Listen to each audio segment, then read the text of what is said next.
अमरावती जिल्ह्यात दीड महिन्यात प्रतिबंधित HTBTच्या 11 बोगस बियाण्यांच्या कारवाई करण्यात आल्या आहेत।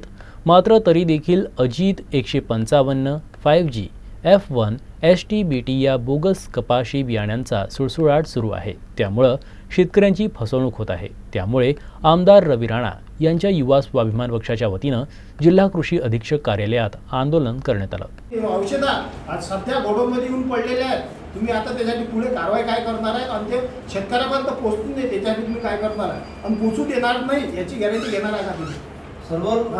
सर्व शेतकरी म्हणत असतात आपल्या जिल्ह्यात खतं औषधी नाही आहे तर ते आम्ही तुम्हाला ट्रक भरून इथं आणून देतो। हाच माल तो हवाला तुम्ही म्हणता ना हा माल घेतला वेगळा हाच माल तुम्हाला ट्रक खाली करून देतो मी तुम्हाला। तुम्ही काय कारवाई करता आम्ही तुम्हाला करून देतो आम्ही चला आम्ही बोलावून देतो तुम्हाला। नाही हा माल कुठे आहे आताही सांगा। नाही नाही अरे तुम्ही सांगा आम्ही काय आम्ही शोधू येत नाही अरे आम्ही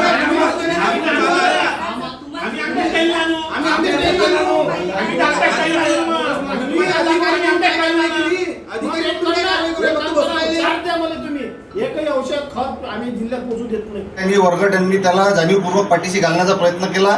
याबद्दल त्याच्यावर आपण निलंबनाची कारवाई करावी असं सुद्धा याच्यामध्ये आमचं म्हणणं आहे। आम्ही तुम्हाला या गोष्टीचं सविस्तर निवेदन आता या ठिकाणी देत आहे आणि आम्हाला याच ठिकाणी 10 मिनिटांमध्ये आपण आम्हाला याच्या वर्गटच्या विषयी आपण काय कारवाई करणार आहे, त्या कृषी केंद्रवाल्याला पाठीशी घालण्याप्रकरणी आपण त्याच्यावर काय कारवाई करणार आहे हे आम्हाला लेखी स्वरूपात आम्हाला तात्काळ या ठिकाणी बियाणे घेतलेली उपलब्ध करून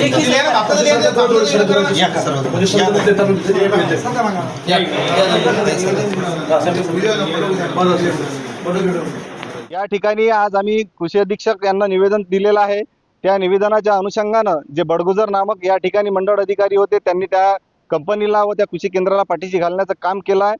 बापना कंपनीचं 2 ट्रक बियाणं युवा स्वाभिमान पार्टीच्या वतीनं जर 2 दिवसात या अमरावती जिल्ह्याच्या कृषी अधीक्षक कार्यालयाकडून त्याच्यावर ठोस पावलं उचलल्या गेली नाही, योग्य कारवाई झाली नाही तर गुरुवारला विधान भवनाच्या गेटवर 2 ट्रक बियाणे व खते युवा स्वाभिमान पार्टीच्या वतीनं बोगस बियाणे बापना कंपनीचे बोगस बियाणे हे कृषी मंत्र्यांना आम्ही त्या ठिकाणी भेट देऊ व या बापना कंपनी व या ठिकाणी जे भ्रष्ट अधिकारी आहेत त्यांच्यावर निलंबनाची कारवाई, निलंबनाचीच नाही तर त्यांच्यावर बडतर्फीची मागणी आम्ही या ठिकाणी युवा स्वाभिमान पार्टीच्या वतीने कृषी मंत्र्यांना या ठिकाणी गुरुवारला करणार आहे।